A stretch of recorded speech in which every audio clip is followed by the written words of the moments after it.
Mail superstar से भरी पड़ी साउथ सिनेमा इंडस्ट्री में कोई एक्ट्रेस लेडी सुपरस्टार का खिताब पा जाए और इतनी तरक्की कर ले कि खुद का जेट रखने लगे तो जाहिर है उस एक्ट्रेस में बला की प्रतिभा होगी और इतना दमखम भी कि किसी सुपरस्टार एक्टर के साथ पंगा लेने से पहले सोचे नहीं। टैलेंट और हिम्मत के ऐसे दुर्लभ कॉम्बिनेशन का नाम है नयनतारा। आज हम जानेंगे इसी रिमार्केबल एक्ट्रेस की लाइफ स्टोरी।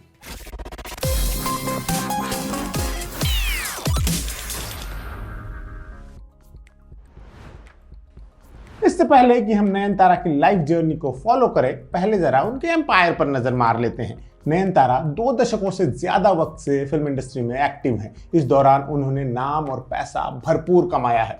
ट्रेड पंडितों के मुताबिक उनकी नेटवर्थ 200 करोड़ से ज्यादा है। रिपोर्ट्स के मुताबिक वो एक फिल्म के लिए 10 करोड़ रुपए चार्ज करती हैं। उनके पास अपना खुद का प्राइवेट जेट है जिसकी कीमत 50 करोड़ है। अपने पति के साथ मिलकर वो एक प्रोडक्शन हाउस भी चलाती है। उनके सुपरस्टारडम का अंदाजा इसी बात से लगा लीजिए कि उन्होंने एक सैटेलाइट डिश कनेक्शन कंपनी का 50 सेकंड का ऐड करने के लिए 5 करोड़ रुपए चार्ज किए थे।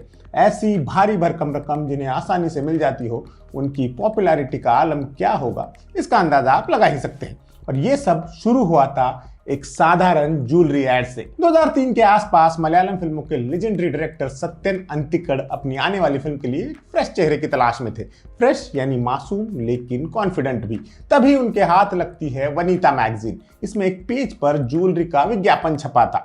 मॉडल को देखते ही उन्हें लगता है इसी की तो मुझे तलाश थी। वो मैगजीन के एडिटर को फोन मिलाकर उस मॉडल का नंबर मांगते हैं। फिर मॉडल को फोन लगाकर पूछते हैं कि क्या वो उनकी आने वाली फिल्म की हीरोइन बनना चाहेंगी। सवाल सुनकर बजाय खुश होने के मॉडल उनसे वक्त मांगती है। रात के 3 बजे सत्यन का फोन बजता है। उधर से आवाज आती है, आई एम सॉरी सर, मैं आपके ऑफर को कंसिडर नहीं कर पाऊंगी। सत्यन पूछते हैं क्या तुम्हारे पेरेंट को तुम्हारी फिल्म करने पर ऐतराज है। जवाब आता है नहीं। तो क्या तुम्हें कोई ऐतराज है। उसका भी जवाब नहीं में ही आता है। फिर सत्यन कहते हैं ठीक है, तो कल मेरे सेट पर शूटिंग देखने ही आ जाओ। करना या न करना ये बाद में डिसाइड करना। अगले दिन मॉडल शूट पर पहुंचती है और शाम होते होते वो फिल्म साइन कर लेती है। मॉडल का नाम था डायना मरियम कुरियन, जिसे दुनिया आज नयनतारा के नाम से जानती है। नयनतारा जो फिल्मों में बाई चांस आई या बकौल नयनतारा की मां, फिल्म इंडस्ट्री में उनका आना ईश्वर की इच्छा थी। अब वो जिस तरह भी आई और आकर छा गई। लेकिन सोचने वाली बात यह है कि फिल्मी दुनिया में बिना किसी बैक सपोर्ट के आना और अपने बूते पर एक मजबूत जगह बनाना क्या वाकई में इतना आसान था। केरल के तिरुवल्ला के मलयाली क्रिश्चियन परिवार में जन्मी नयनतारा का मूल नाम डायना मरियम कुरियन है। इनके पिता कुरियन कोडियाट्टू एयरफोर्स में ऑफिसर रैंक पर थे और मां ओमाना कुरियन भारत की एक बड़ी आबादी वाली माओं की तरह सिंपली हाउसवाइफ थी। अपने कॉलेज के दिनों से ही नयनतारा मॉडलिंग की फील्ड में थी। साथ ही एक मलयालम टीवी चैनल पर एंकरिंग भी करती थी। फिल्मों में आना तो बस बाई चांस हुआ। फिल्मों के नाम पर उनकी माँ और पिता दोनों ही घबराए थे। वही सब सोचकर जो किसी भी मिलेनियल्स के पेरेंट्स सोचते होंगे कि बतौर करियर एक्टिंग चुनने पर रिश्तेदार क्या कहेंगे। रिश्तेदारों ने क्या सोचा क्या नहीं ये तो नहीं पता, लेकिन अच्छा हुआ कि डायना के पेरेंट्स ने ज्यादा नहीं सोचा और हमें नयनतारा मिली। लेकिन नयनतारा कैसे बनी डायना से नयनतारा, इसका भी एक रोचक किस्सा है। सत्यन अंतिकड़ ने डायना को जो फिल्म ऑफर की थी उसका नाम था मानसी न कड़े। लीड रोल में जयराम थे। फिल्म का शूट शुरू हुआ, सब सही जा रहा था। एक दिन शूटिंग खत्म होने के बाद सत्यन अपने घर जा रहे थे। रास्ते में उन्हें दिखा एक एडल्ट फिल्म का पोस्टर। ये बड़ी बात नहीं है, बड़ी बात थी उस फिल्म का नाम। फिल्म का नाम था डायना। सत्यन को थोड़ा झटका सा लगा। उन्हें लगा कि लीड हीरोइन का नाम डायना होना उनकी फिल्म को नुकसान पहुंचाएगा।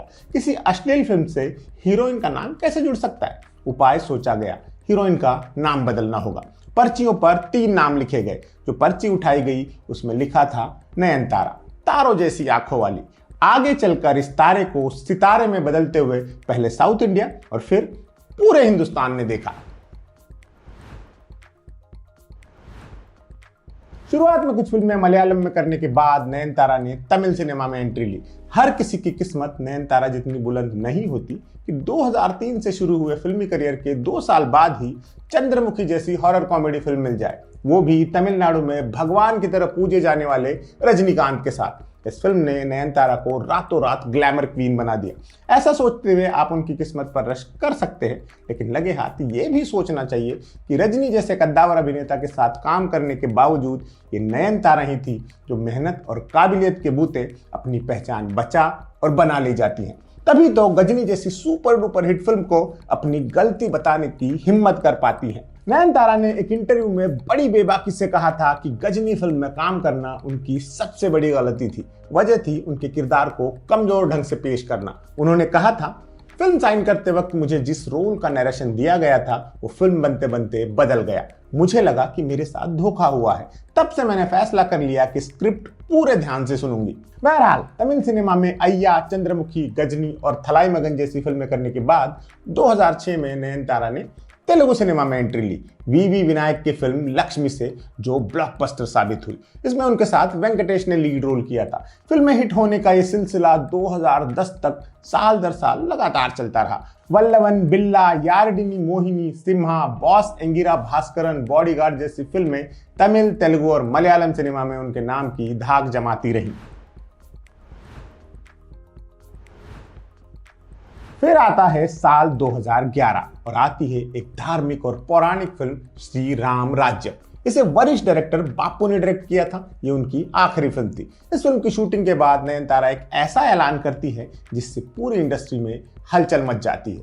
हुआ ये कि श्री राम राज्य में नयनतारा को देवी सीता की भूमिका के लिए साइन किया गया था।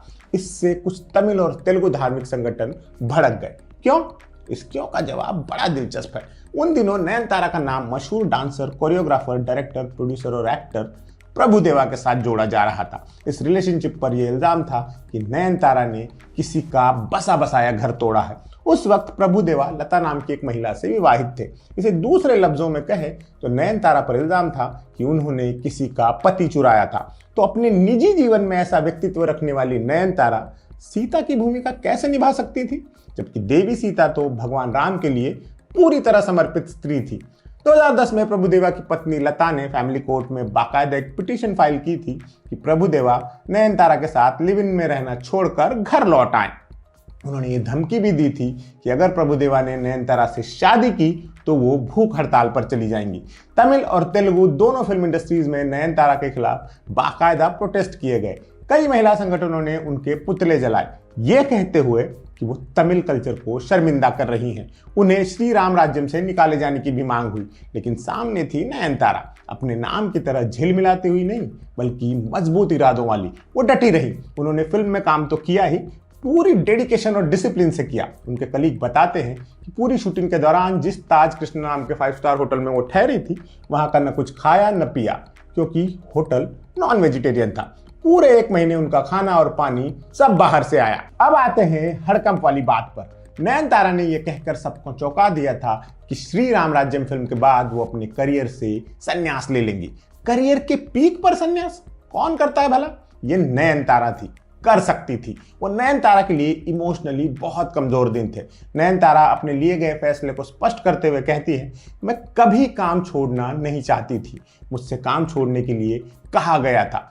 डेफिनेटली प्यार में पड़ा इंसान तुम दिन को अगर रात कहो रात कहेंगे वाली स्थिति में तो होता ही है। नयनतारा भी थी। मोहब्बत की तासीर इतनी गहरी थी कि वो प्रभुदेवा के बच्चों को भी अपनाने के लिए तैयार थी। फिर जाने कैसे क्या हुआ, प्यार छूट गया। लगातार आलोचना झेलने वाला रिश्ता टूट गया। फिर उन्होंने कभी पलट कर नहीं देखा और उसके बाद उनका करियर इस शान से आगे बढ़ा कि उनका अच्छा वक्त नहीं, दौर आया।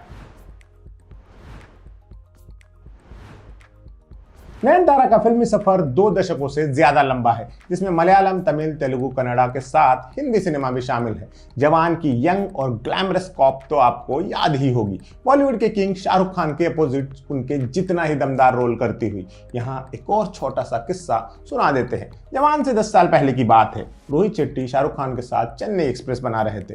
उन्हें 1 2 3 4 गाने के लिए एक तमिल एक्ट्रेस चाहिए थी। उन्होंने नयनतारा को अप्रोच किया, लेकिन नयनतारा ने साफ मना कर दिया। उन्हें आइटम नंबर नहीं करना था, भले ही वो शाहरुख खान के साथ हो। जबकि SRK के साथ काम करना सपना सच होने जैसी घटना माना जाता है फिल्मी सर्कल्स में। आखिरकार वो शाहरुख की हीरोइन बनी, भले ही इस काम में 10 साल लगे।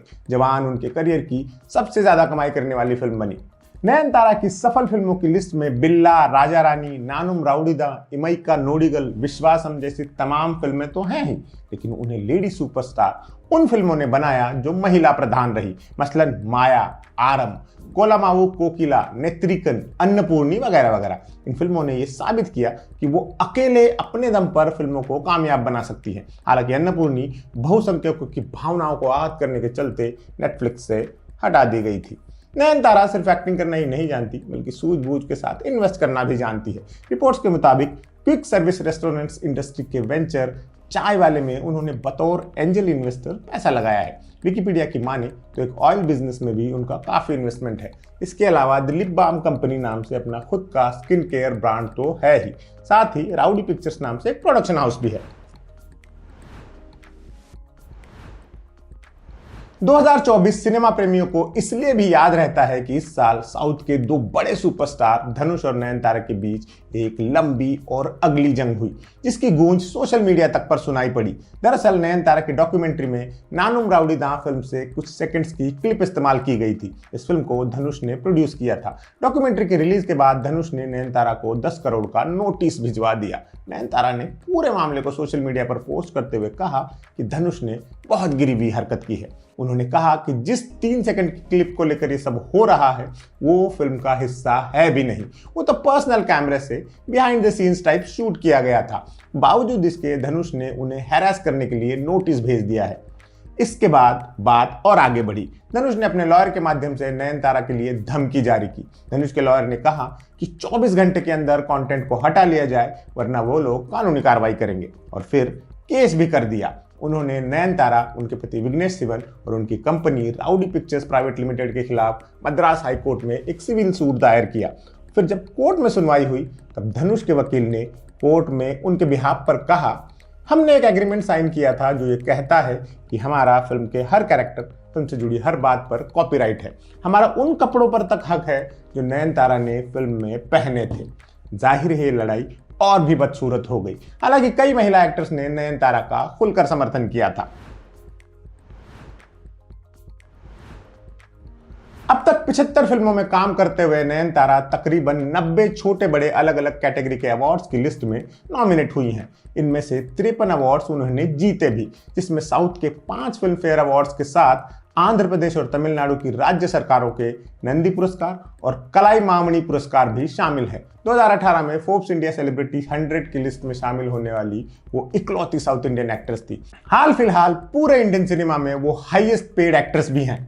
नयनतारा साउथ फिल्म इंडस्ट्री में एक आउटसाइडर की हैसियत से आती हैं। बेहतरीन एक्टिंग के साथ तमाम तरह के विवादों से जूझते, लड़ते बचते, निकलते वो खुद को साबित करती हैं। प्रोफेशनल लाइफ के साथ साथ लव लाइफ को भी सेट करते हुए बाकायदा शादी करती है, 2 बच्चों की मां भी बनती है और इस तरह परफेक्ट कहे जाने वाली तमाम परिभाषाओं पर खरी उतरती है।